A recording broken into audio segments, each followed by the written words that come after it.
Thanks, David. Good afternoon, everyone. Really delighted to be here. I do hope this is the start of a real improvement. Well, if this is the first, then great. It's a really good start, I think, and the right kind of thing to be talking about. I'm Paul Seddon. I've got the honour of being this year the president of the Planning Officer Society England. I'll make sure I add that bit to the end of it for Mark and for Wales. My day job is that I am Director for Planning, Housing and Regeneration at Nottingham City Council. So Nottingham's one of the core cities in England, so a reasonably decent-sized place with, like many of you will have, some really complex issues to try to deal with. My role, I think, essentially, and I'm sure many of you just see yours, is it's about driving that collaboration. It's about being a leader in terms of your presence, your profile, and really it is that continuous effort to reinforce the role that planning can play in solving the problems that all of our places might be facing, and perhaps building on the opportunities that do exist. I'm really very much looking to learn from today. I haven't got a set of slides, anything even approaching. Here's a whole load of things to copy and go and do. I think disappointingly, if I'm honest, collaboration and really good collaboration is pretty sporadic and pretty ad hoc across England. You've probably sort of looked towards us in recent years and wondered what on earth is going on. Well, hopefully you have done, because many of us kind of sit, and I hope this is a safe space and I'm going to be honest about it. We've kind of looked with a bit of envy up to you guys and thought that you're starting to shape something that actually could be a really relevant planning system. POS really do recognise how important I think relationships with key partners, and there's a lot of effort that we put into that. I say, hence my 3.5-hour journey here today, which for, I suppose, an England geography feels like a lot, but then I'm sure there's probably quite a few people in the room that have had an even longer journey to get to here. So quickly, and I'm very conscious of time, my quick thoughts on why to collaborate. I think increasingly at POS we're really acutely aware of the reputation of planning, particularly in local government, that too often, it's about being transactional, it's about bureaucracy, it's about regulatory, and it is not the enabler, the facilitator, the visioning role. It's not the place leaders that we know that we need to be, and I think hopefully all of us feel that we do need to be. Planning's often blamed as part of the problem. I think this whole idea of collaboration, I think that sharing, that safe space, that joining up really has got to be an essential part of how we try to counter that and do more of the good stuff collectively. Just to mention one thing quickly, because I was in Scotland probably 18 months-ish ago, or maybe just close to that, and in Aberdeen. And not to focus on embarrass Gail, but Aberdeen asked Planning Advisory Service to carry out a peer review. Peer reviews are, I've done a few of them, I'm sure many of you will have done, really useful things, but I think at the heart of that is about driving a view across an organisation about how planning can better be that kind of central collaborating and coordinating facility. I think it's fair to say Aberdeen invited us in thinking, or their chief executive invited us in thinking that planning was the problem, and was left actually with an answer that planning is the key part of the solution, and it needs to be the chief enabler and the chief collaborator across that particular place. I think collaboration is really hard. It's hard in our own councils, and I think let alone across kind of traditional divides and traditional professions, and perhaps kind of the single-mindedness of some of the issues we come across. We know that resources are stretched. We know it's increasingly complex to do with what we're doing. I suppose a useful example to just throw in, I think, is work with RTPI, Planning Officer Society, other key partners joining up on the message of resources. And the built environment, I don't know if it's the same here, but certainly within England, the built environment is repeating that back to us now, and certainly repeating to government. So we've had a 20% increase in fees. We may well get the opportunity to set our own fees locally. I think that is about sharing that message, and I think the collaboration with other partners to try and drive that message through to government. I mean, I think, from an England perspective, if planning system and our role was working really well everywhere, there wouldn't be that justification for what feels like a kind of continuous change. Well, it's the one that we've experienced over recent years. And I think this sense of, and I think I put up there, are we too precious? I think that's the challenge I put into my planning teams, and it's the conversation I try to have wherever. It gets onto slightly difficult ground, I think, because it's a little bit challenging. But actually, I think the key role that we've got as planners is we sit at the heart of often all that is changing within a place, and we're those key drivers to draw all of that together. I think a pretty unique position in terms of that.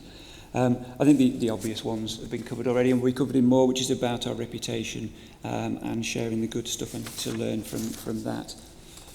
I mean, in terms of what POS England do, I suppose I'm specifically trying to influence nationally and I think the sense of supporting locally. We do present ourselves as that single voice for public sector planners. It's quite a big place, is England. It's quite a complex place within that. We do continuously develop our relationships with, as we describe them as built environment partners, so the RTPI, PAS, BPF, RIBA, RICS. As I say, I think the 20% fee increase actually is a product of some of those conversations and the consistency of those. Some recent changes around Section 106 pooling for us that will be introduced. Again, that's part of that kind of single voice and that pressure that has been generated through collaboration. And we're crossing our fingers that our continuous plea for a national spatial plan of some form with England actually might have hit some fertile ground. And I think it is that kind of broad representation. I think it is that joining up that brings POS its legitimacy. And it is those links then with government, that can happen, and that trusted and I think credible conversation that can happen. We look to generate new ideas. We act as a sounding board for those new ideas. I'm guessing that is very similar to the way HOPS works in any case within Scotland. I think the key thing is, we are representative of the whole of the planning sector, the public planning sector. Since 2014, we've been developing in POS what we've called, I suppose grandly, a manifesto for government.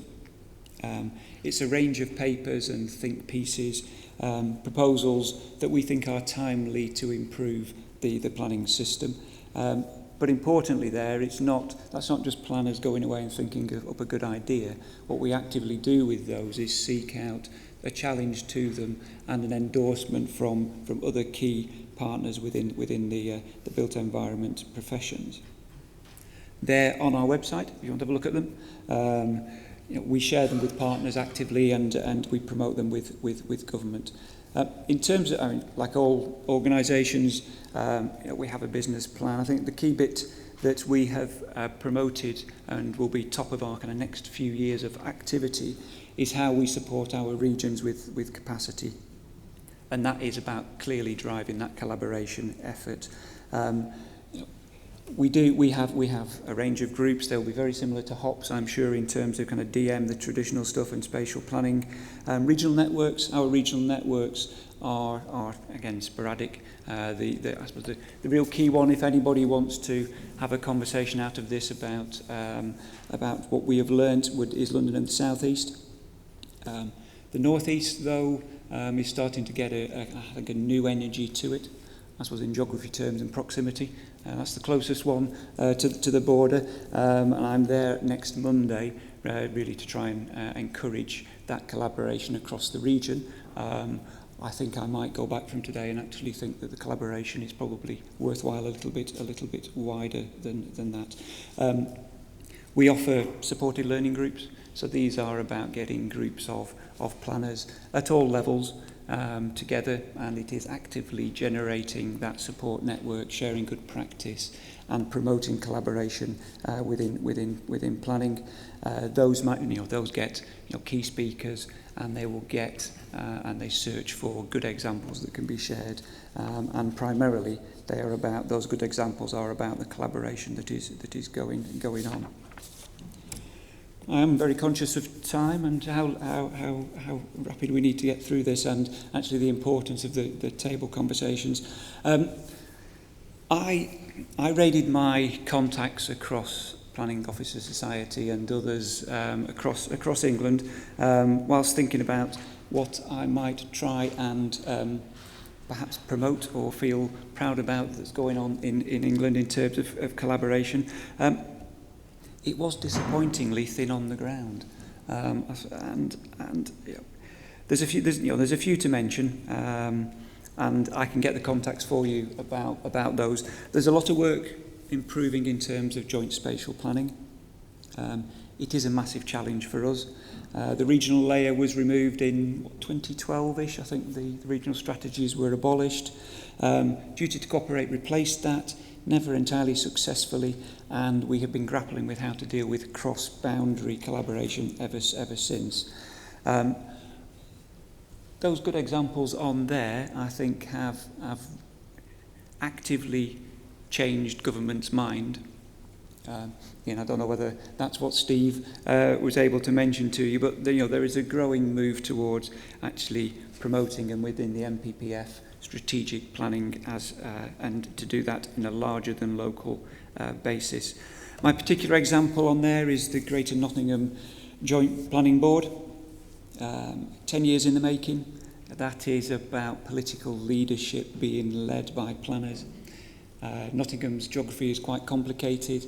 A unitary city, districts around us, and a county council, two-tier within that. But it is all the same physical geography, and it's all the area that needs to grow and change and be joined up. A whole political mix in terms of the control of the different councils there. Very quietly, I think this has been a real success story.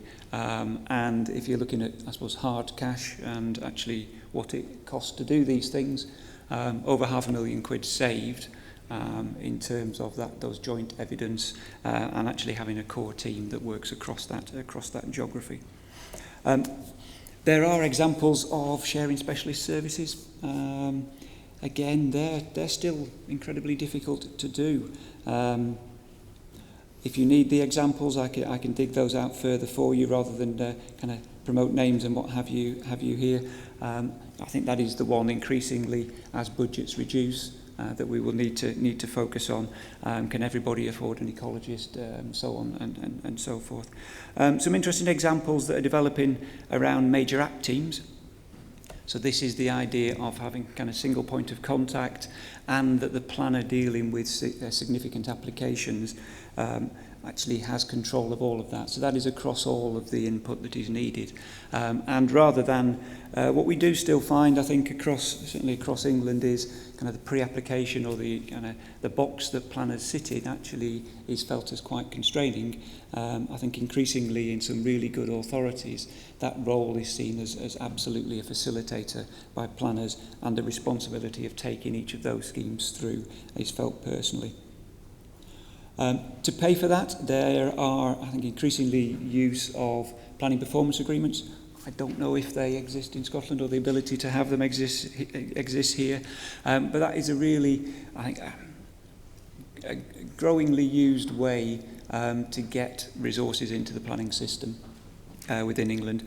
But this is about a contract effectively with developers, and certainly in lots of high-value areas, particularly the London boroughs, they are specifically paying for a dedicated officer, so that additional resource. And the expectation then from that role is much, much wider than simply the traditional development management approach.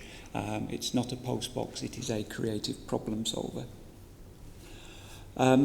I suppose finally then, I'm really interested in what's going to be said around the tables and the rest of today, and that I can take back and feed back into PAS. I think we've learnt some things in recent years, perhaps about permitted development. I'm more than happy to share the scary experience of some of that. Perhaps some successes on fees and creative ways of getting income into the planning system. And you're all moving to a national spatial plan, which sounds like a really rather sensible idea from me. Lastly, very quick plug, if anybody does think of peer review, and if Gail, you still feel it was worth going through, and Robert, that process for Aberdeen, both Planning Officer Society and the Planning Advisory Service do offer those. They're a useful, friendly challenge, and I think deliberately create that safe space. And I suppose if it is some planners from England, then you can always blame us and get really cross with us at the end of it. But it is a bigger family then for planning, and an open offer there for collaboration from the Planning Officer Society in England. Thank you. Okay, thank you very much, everybody. My name is Mark Hands. I'm here representing the Planning Officer Society for Wales. I was a chairman a couple of years ago. My day job is in Monmouthshire County Council, which is in the southeast corner of Wales, where I'm the head of planning, housing and place shaping. Please, David, be very unsubtle with me if I'm talking too long. You can go into a time warp in these presentations. And I've already gone slightly off piste in my notes from things that have been said earlier. So I noticed in particular you said, or I think John mentioned, HOPS aims and objectives are to be a high-performing planning service that's well-resourced and an enabler. Enabling's already been picked up once. I pick up on it as well. It's unfortunate that today is the day we've just had a Wales audit report published saying that planning in Wales is under-resourced and underperforming. So they're very key objectives and aims and challenges throughout. I also picked up on John's talk about the 5 nations and those meetings and the peer review that Paul mentioned just now. And I could have, in my first slide, and probably should have, talked about a peer review that I did in Northern Ireland, where it was an incredibly helpful form of collaboration, in my opinion. I was the one going in doing a peer review for an authority at their request. And I hope that they learn as much as I did learn from them. The other interesting things around Northern Ireland, as John mentioned, with planning moving from civil service into local government and that very local level of accountability, and the leadership lessons there, and also in a political way, the fact that they still don't have political leadership in Stormont. But aside from those differences, I think the context of what we're doing and how we're working is so incredibly similar. In terms of what I was going to say, I tried to break down the collaboration and leadership theme into 3 bits, so nationally, regionally, and locally, and then finish off with what's potentially a slight barrier to that at times. In terms of nationally, Wales has many similarities with Scotland in the sense that small is beautiful. We are 25 local planning authorities. We can and we do physically meet 6 times a year in a room. It's a bit of a group hug exercise, but it is our safe space, as John mentioned. At least 2 of those meetings, the Welsh Government Chief Planning Officer and some of his team are also present. So we do have that open and very practical and pragmatic dialogue. At times, the relationship with Welsh Government can become strained, and I think we've learned it's invaluable to have that relationship strong and working, and that's something we're still working on. We've used those meetings to try and shape policy, shape legislation, and also understand and shape the approach of other professions. So a couple of examples. We very recently had a workshop with all of the chief planning officers from the Welsh authorities, Welsh Government representatives and people from the health profession talking about the role of planning in terms of health. Debating all kinds of topics from should you have a fast food takeaway near a school, the role of planning in gambling and the impact of that on mental health, and probably a majority feeling that with online gambling, land use planning's largely academic in some of that. but also the areas where we really can help around placemaking, green infrastructure, creating an environment where people can get out and about. You can put in a cycle path, you can't make people get on a bike, but there's a lot of infrastructure and placemaking that we can do to assist.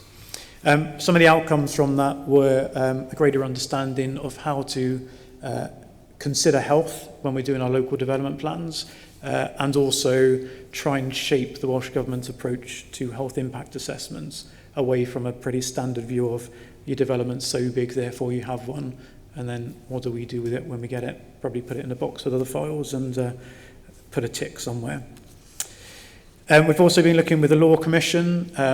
They're completely, the ambition was to completely rewrite planning legislation in Wales, which is increasingly devolved from England, so to consolidate all of those acts into one. That's already changed. There's going to be no reenactment or no changes to the CPO legislation or a few other bits, so we're not going to have one act. But trying to influence some of that. They're also talking about codifying, so putting in legislation some of the well-known case law that we've probably all got taught at university and never done anything with since, like how many Alsatians can you have before it's no longer incidental to a dwelling house, and things about inflatable sharks on Felixstowe Pier. Trying to codify some of that into the law. So we were trying to, from practical side of things, shape what that looks like, and I think we've largely been successful. And the third example relates to the local development plan manual that the Welsh Government's rewriting. Although this one isn't a great example in many ways, we actually worked very closely with the Home Builders Federation, representing the development industry, and universally as a regional group and the industry were disagreeing with the Welsh Government's approach to some of the proposals, but unfortunately at the moment they aren't heeding what we're sharing. But it has done wonders for our relationship with the development industry as local authorities. We also use the environment to talk about best practice. So some of the things that are already mentioned by Paul, PPAs, planning performance agreements. Monmouthshire's just working on its first one. We were very hesitant to get involved in that, but it's become something of a necessity and it's worked fine. The developers broadly happy, coming in for a second one hopefully. They were very keen not just to focus on planning, but some of the side things like highways agreements, where they see very, very long delays on housing developments. So that's all factored in with a separate fee and timescales for highways colleagues to do their bits. Other bits of best practice, looking around some digital work. Some authorities, such as Monmouthshire, are 100% on board with agile working. We have one desk per 2 officers. Not even the chief exec has a desk or an office space. Others less so, so rolling out how that could work and benefit authorities. If it suits them, it's entirely up to them. To some broader things, I was quite excited speaking to Pam on the phone. We're trialling using drones for building control and dangerous buildings. Pam's already well down that route. So I guess the caution of some of these events is we come along with these brave ideas, but you're already well ahead of us. But there are things that we can share.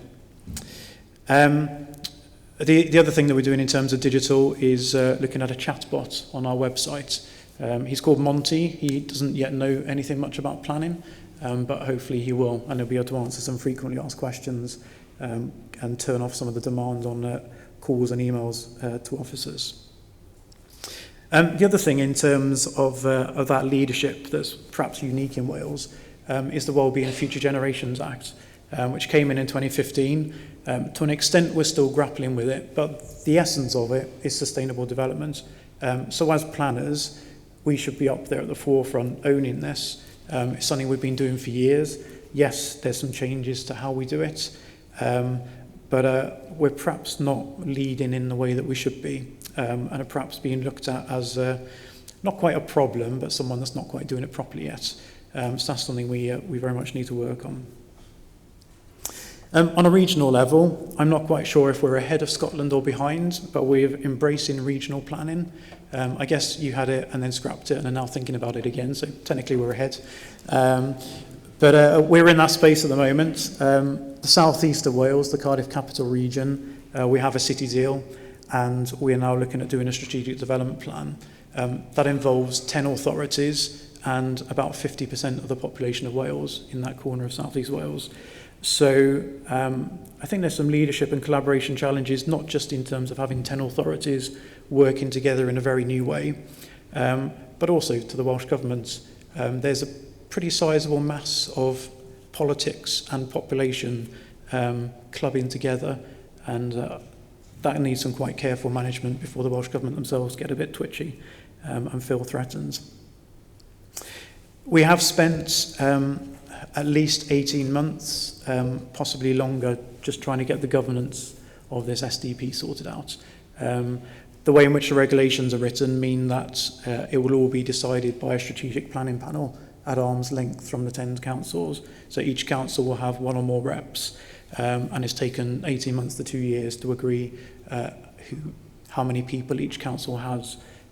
The ideal for almost everybody, apart from one whose name is on the board,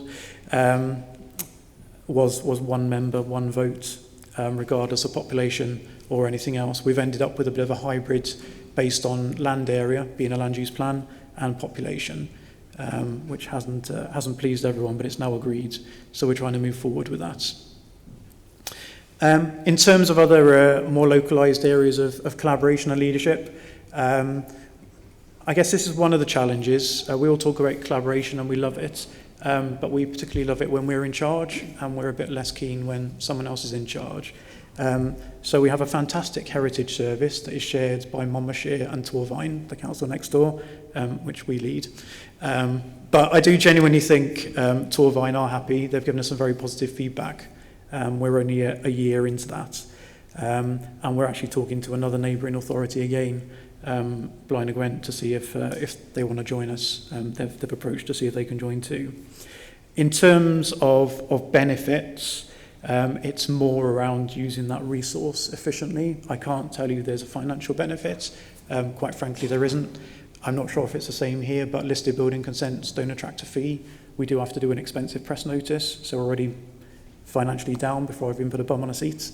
But we have a manager who's from Monmouthshire who heads up the team. There's 2 members of the team employed by Monmouthshire and 2 employed by Torfaen, and is looking at World Heritage sites as well as Monmouthshire alone has 2,500 listed buildings. We've got a lot of old stuff. So that's working well. Potentially move into the authority next door as well. But one of the main benefits for our neighbours in particular is, I'm not sure how the system works in Scotland, but for authorities in Wales, you either have to pass your applications for listed building consent onto CADU, our English Heritage, or Historic Environment Scotland, I think it is equivalent, and they have 28 days afterwards to decide if they're going to let you approve it or not, albeit they just check the process rather than the decision. Or you can apply for and earn delegation to do it yourself. So Monmouthshire is one of the few authorities with delegation to deal with grade 2 listed buildings, which is the equivalent, I think, of your category Cs. And we've just become possibly the first in the UK to get delegation for grade 2 star, which is the equivalent of category Bs, I believe. So Torfaen and Blaen y Gwent, if they join us, will benefit from that as well. There's a fairly long-standing shared mineral service in North Wales, which we always band around when anyone says, why aren't you collaborating? But the reality is it's one man and his dog for a service that isn't greatly used in that sense, because it's such a specialist thing that doesn't come up that often. But it is a potential easy win.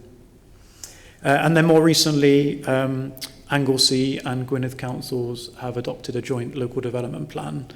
We were all challenged in the last 18 months by the Welsh Government to be doing joint local development plans as a bit of a sideline potentially on local government reorganisation, but we all resisted. So yeah, collaboration, trying to practice what we preach, but in those particular examples we didn't think that was the best way forward. More locally, I think of particular relevance at the moment, and with relevance to your bill as well, is around, as planners, getting our voice heard and that leadership collaboration within our authorities ourselves. Our TPI has recently done some research. Apologies if you've already spoken about this morning, but it's found that in Wales, planning is absent from the top table in 77% of the councils, and that's 94% in Scottish councils. Hopefully this move in Scotland towards a statutory chief planning officer could change that, and the tables are completely reversed in Ireland and the Republic. I believe it's about 97% of top tables have a planner presence. Quite how you achieve that is debatable. I've managed to inadvertently force myself upon the top table in Monmouthshire, but largely as part of a leadership programme, because, being open with you, I went for a promotion internally and didn't get it, and they put me on a programme to make sure they retain me, and I've used that as a way of forcing my way into that part of the organisation, which has done me a favour, and hopefully they haven't regretted it yet. But in terms of why should we be at the top table? And again, probably the next speakers will touch on this. When you think about what we do in planning, it has such relevance to the organisation as a whole. You know, things like replacement schools, affordable housing, regeneration, dealing with derelict buildings, homelessness, climate emergency is a particular key topic in Wales at the moment, and is probably spreading throughout the UK. Attracting investments, all of those things are bound to be in your corporate plans. So it just makes perfect sense to have planners in there talking about that. But I think key to some of that, and has been picked up already by other speakers, is around our own language and behaviour. You know, I always shudder when people talk about development control. I know some people are wedded to that context rather than development management. Ours is possibly the worst rebranding since Opal Fruits. But, you know, we need to be there as enablers rather than controllers, in my opinion. The people at the top table, the chief execs, have largely got there by seeing the big picture, being visionary and wanting action. So if we're there talking about control and minutiae, we've lost them. So I think we need to be really careful and mindful of how we try and pitch ourselves. And then last, and very briefly, I was just going to talk about one of the possible barriers to us being at that top table or being more successful. And that is, unless there's a very big cultural difference in Scotland, I think as a professional, we're overly humble about our skills and our attributes. And if you think about what we do as professionals, the political interface we have, the relationship with pretty much every single other council department and numerous external bodies, developers, businesses and the like, we are, or we should be, outcome focused. We should constantly be looking for pragmatic solutions to very complex problems. We're making evidence-based decisions. You know, this should be music to their ears around the top table. These are the kind of people they want. And again, this came up from my own recruitment process. You almost started off apologising for people thinking you're just the head of planning and don't realise you do other things. But then when I took a step back, I was actually, you know, what is it to be a planner? These are amazing attributes that, you know, we have and others, others would love to have. And last on there, you know, is around managing change. You know, if there wasn't change, we wouldn't have a profession. We've hopefully nailed that, or are nailing that. So I think part of the success to us leading in collaboration and getting that place at the top table is around shouting a little bit more about our skill sets. Thank you very much. I should say that leadership and collaboration is actually happening because you both left me with just a bit more than 30 seconds.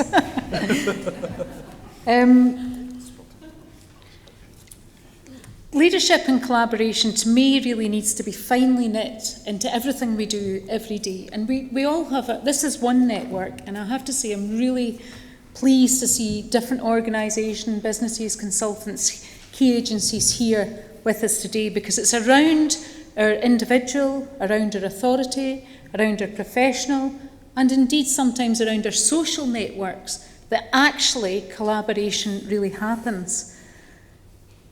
To me, collaboration is a style of leadership. I think that's come through, Paul, the previous presentations. Collaborative leadership is absolutely a style of leadership. But more and more, it's also about co-production.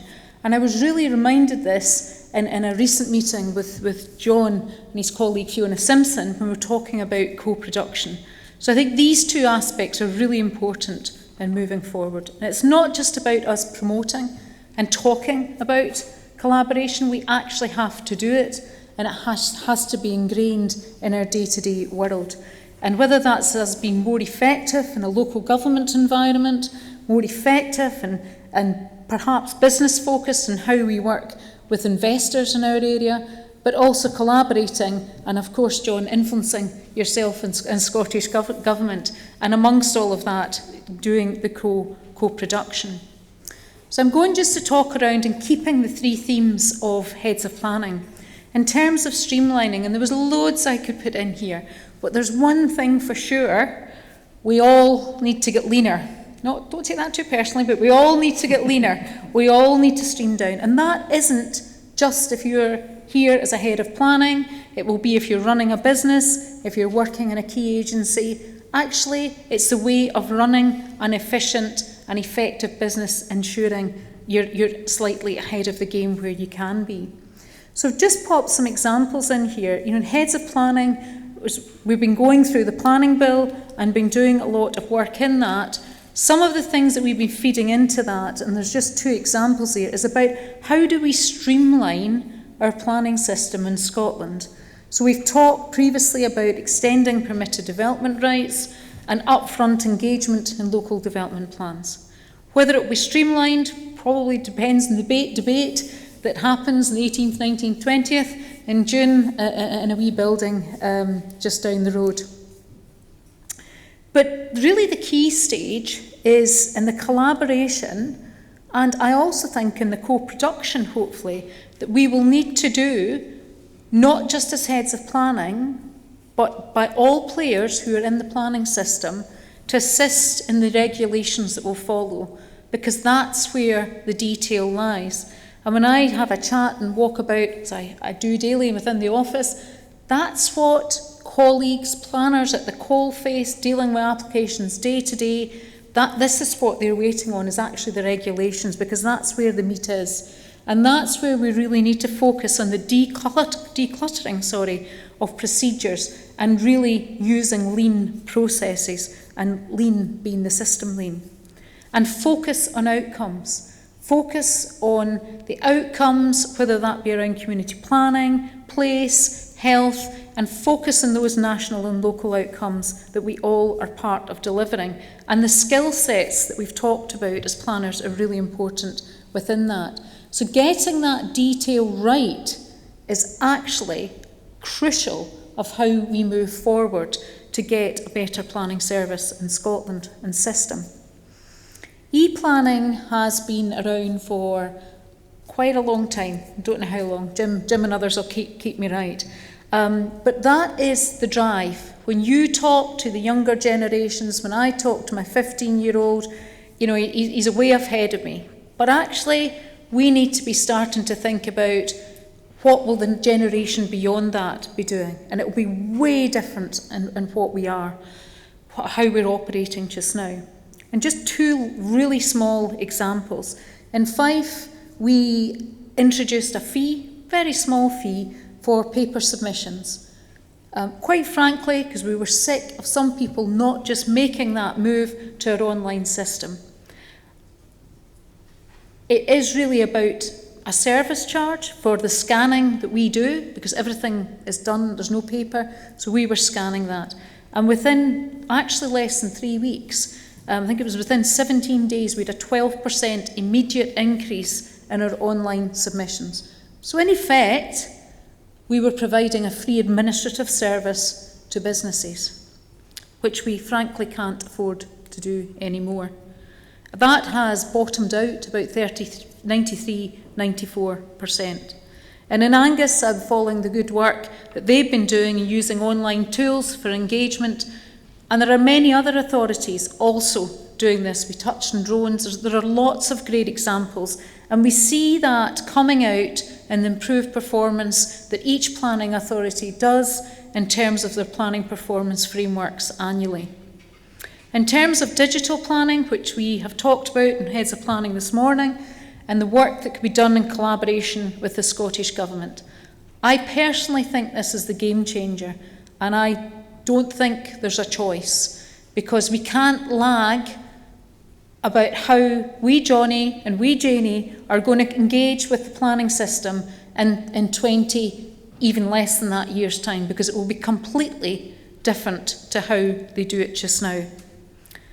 And possibly in a way that will require less people to do it if we use, if we use our digital capacity that is already out there and some of it which is still to be invented. So we've talked about automated validation and payment, something I'm personally keen to explore. We're looking at what could be done in terms of neighbour or indeed community notification of proposed changes within in place. And when you start to think the difference that could make to people out there about how they engage with our planning system, how they actually know about what's happening in their place, whether they're just a member of the public, business owner, investor, whoever from whatever walk of life and whatever age and whatever background. But fundamentally, it's about streamlining our businesses, it's about reducing our costs and reducing our overheads, and letting planners stop doing less of those sometimes pretty mundane processes and getting back to why most of us work in planning, and that's being enablers and visioners. And there's lots here, as I've said, not just within the planning authorities themselves. Within the key agencies, the same challenges lie there, and really challenging ourselves on what do we need to consult between organisations and whatnot. And also in terms of how we work with investors, I think the world of dealing with a planning application from when I started with Nick, not yesterday, many, many years ago, but from that stage to now, it's so much complex, and the number of assessments we need is huge. And I really think we need to grab this and have a hard look at actually what is required to assess a planning application. In terms of repositioning, we've talked about it, Mark and Paul has talked about it, that leadership and placemaking with the corporate agendas.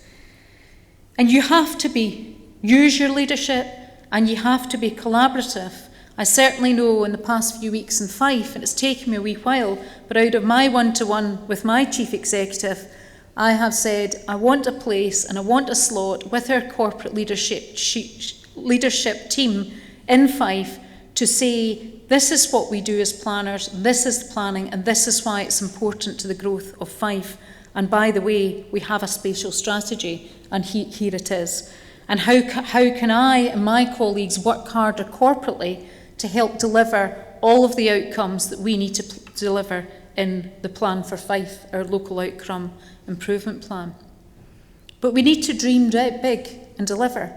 And there's lots of big dreamers in this room.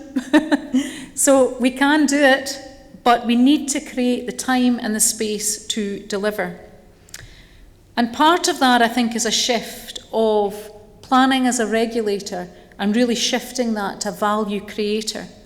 And we need to work hard in collaboration about how we express that, how we get better at actually expressing ourselves of the value that's created out of the work that we are doing on a daily basis. Perhaps that's something to look at when we look at our planning performance frameworks moving forwards.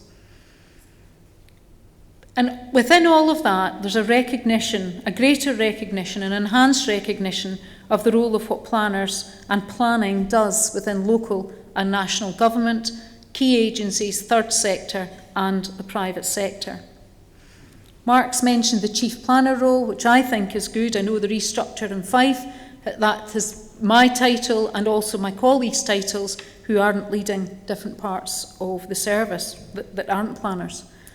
But also touching on two bits of research. Heads of planning, as many people in this room will know, has done a lot of work in really focusing on research, getting 100% response rates from our authorities and providing the information to inform decisions at the highest level. The RTPI UK, and it's been touched on already by Paul and Mark, undertook the research in chief planning officers last year. And in Scotland, that had the least number of senior planners at Tier 2. Why and where have we gone from that? We need to ask. And central to this is the greater political ownership of our visions and our strategies, and how we work with our local councillors, the MSPs, which is particularly pertinent just now as we move through a planning bill, our MPs, etc. All very, very important. But to make this happen, we need a system that is properly resourced. I remember the PAM trip, as David calls it, to Birmingham. And I remember the five of us, I think it was about 9 o'clock at night, and we actually got something to eat that night. And Irene and Trevor were with us as well. And the one thing that really hit us between the eyes was the amount of value and fees that colleagues in England and Wales achieve that we don't even have a sniff at. And that's both statutory fees and discretionary fees. It really was quite eye-watering, and it's never left me. I certainly know this is the time of year when I'm sitting down and looking at my improvement plan. I've just got my budget envelope in. I went home that night, had a strong gin, and then thought, right, how am I going to continue to deliver a good planning service within that budget envelope? And it's tough. It's very, very tough, and it's getting tougher. And we all know that.